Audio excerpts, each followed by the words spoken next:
கொண்டிருக்கிற சர்வ வல்லமையுள்ள தேவனுக்கு மகிமை உண்டாவதாக. இந்த நாளுக்கான கர்த்தருடைய வார்த்தை 114 சங்கீதம் 8வது வசனம். அவர் கன்மலையை தண்ணீர் தடாகமாகவும் கற்பாறையை நீரூற்றுகளாகவும் மாற்றுகிறார். ஆமென். ஆண்டவர் என்கிட்ட பேசின ஒரு ரேமா வேர்டு என்ன இந்த வார்த்தையின் மூலயமா அப்படின்னு நீங்கள் பார்த்தீங்கன்னா, மாற்றுகிறார். அப்போ எதை மாற்றுகிறார் அப்படின்னு நீங்கள் பார்த்தீங்கன்னா, கண்மலையில் இருந்து ஒரு தண்ணீர் தடாகமாக அது மாறுவதற்கு வாய்ப்பே இல்லாத ஒரு இடம். அடுத்ததாக கற்பாறை நீரூற்றுகளாக மாறுவதற்கு சுத்தமாக வாய்ப்பே இல்லை. அப்படின்னா ஆண்டவர் சொல்லுகிறார், ஒரு வாய்ப்பே இல்லாத ஒரு சூழ்நிலைக்குள்ளாக, அதாவது கர்த்தர் உங்களுக்கு சொன்ன வார்த்தைகள் நிறைவேறுவதற்கு வாய்ப்பே இல்லாத ஒரு சூழ்நிலைகளுக்குள்ளாக, பாதகமான சூழ்நிலைகளுக்குள்ளாக நீங்கள் கடந்து போய் கொண்டிருக்கலாம். ஆனால் ஆண்டவருடைய வார்த்தை சொல்லுகிறது, அவர் மாற்றுவார். இதுதான் உங்களுக்கு ரேமா வார்த்தை. பாருங்களேன், அவர் அப்படின்னு அந்த வார்த்தை ஆரம்பிக்கிறது, மாற்றுகிறார் அப்படின்னு முடிகிறது. அவர் மாற்றுவதற்கு வல்லமை உள்ள தேவனாக இருக்கிறார். நீங்களும் நானும் எப்படிப்பட்ட தேவனை ஆராதிக்கிறோம் அப்படின்னு நீங்கள் பார்த்தீங்கன்னா, சூழ்நிலைகளுக்கெல்லாம் அப்பாற்பட்ட தேவனை ஆராதிக்கிறோம். வானத்தையும் பூமியையும் படைத்த கர்த்தரை ஆராதிக்கிறோம். அவர் சர்வ வல்லமை உள்ளவர், சர்வத்தையும் ஆளுகிறவர், சகலத்தையும் அதனதின் காலத்தில் நேர்த்தியாய் செய்து முடிக்கிறவர். அப்படிப்பட்ட தேவனை தான் நாமும் ஆராதித்து கொண்டிருக்கிறோம். அவர் உங்களுக்கு சொல்லுகிறார், நான் மாற்றப் போகிறேன். இப்படிப்பட்ட பாதகமான சூழ்நிலையிலையும் வாய்ப்பே இல்லை என்று சொல்லி கொண்டிருக்கிற சூழ்நிலைகளை உன் வாழ்க்கையில் மாற்றுவதற்காக நான் கடந்து வருகிறேன். அதுவும் எப்படி மாற்றப் போகிறாராம் பார்த்தீங்களா? சம்பந்தமே இல்லாத ஒரு சேஞ்சஸ் ஏற்பட போகிறது. கண்மலைக்கும் தண்ணீர் தடாகத்துக்கும் சம்பந்தம் கிடையாது. அடுத்ததாக கற்பாறைக்கும் நீரூற்றுகளுக்கும் சம்பந்தமே கிடையாது. அப்படியாய் உங்களுடைய வாழ்க்கையின் சூழ்நிலைகள் டிராஸ்டிக்காக அப்படியே சேஞ்ச் ஆக போகுது. நீங்கள் ஒரு இன்னொரு ஃபேஸை பார்க்க போறீங்கன்னு ஆண்டவர் சொல்லுகிறார். கண்மலையை தண்ணீர் தடாகமாக மாற்றப் போகிறேன்.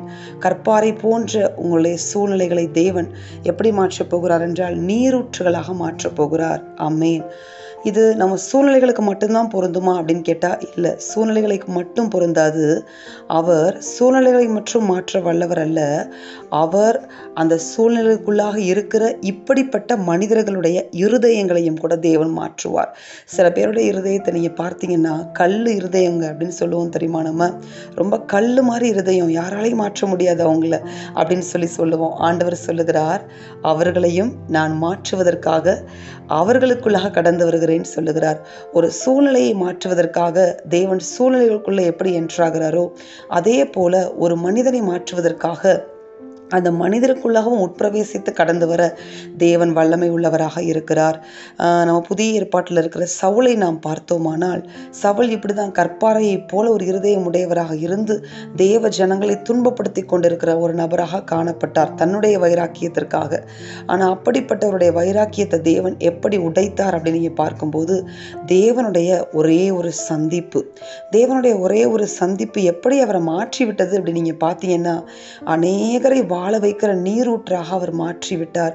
அநேகருக்கு ஜீவனை கொடுக்கிற ஜீவ நீரூற்றாக இயேசு அவருக்குள்ளிருந்து சுரக்க ஆரம்பித்தார். தேவன் அவரை சந்தித்த நாள் முதற்கொண்டு தேவனுடைய சித்தத்தை செய்கிறவராக அவர் அப்படியே மாறி போனார். எப்படி இப்படி ஒரு கற்பாறையை போல இவ்வளவு கடினமாக இருந்த ஒரு மனுஷன் எப்படி இவ்வளோ ஒரு சாஃப்டா, இவ்வளோ ஒரு ஆசீர்வாதமா, இவ்வளோ ஒரு அநேகருக்கு நீரூற்றாக, அநேகருக்கு இயேசுவை கொண்டு செல்லுகிற ஒரு பாத்திரமாக, ஜீவ நீரூற்றாக மாறிவிட்டாரேன்னு சொல்லி எல்லாரும் ஆச்சரியப்படுகிற அளவுக்கு, அவரை பார்த்து பயந்திருந்த ஜனங்களும் கூட அவரை பார்த்து ஆச்சரியப்படுகிற அளவுக்கு தேவன் அவரையும் மாற்றிவிட்டார். இப்படிப்பட்ட அற்புதங்களை உங்க சூழ்நிலைகள்ல, உங்க வாழ்க்கையில, உங்க வீட்டில் இருக்க நபர்களுக்குள்ளாக, உங்க குடும்பத்தில் இருக்க நபர்களுக்குள்ளாக, இப்படி நீங்க யாரை பத்தி நினைச்சிட்டு இருக்கிறீங்களோ அவங்களையும் ஆண்டவர் என்ன செய்ய போகிறேன்னு சொல்லுகிறார், தொட்டு மாற்றி தேவனுடைய நாமத்தை மகிமைப்படுத்த போகிறேன் என்று ஆண்டவர் சொல்லுகிறார். பாருங்களேன், சவுல் பவுலா மாறினப்ப யாருடைய நாமம் மகிமை அடைந்தது? கர்த்தருடைய நாமம், இயேசுடைய நாமம் மகிமை அடைந்தது. ஆமென்.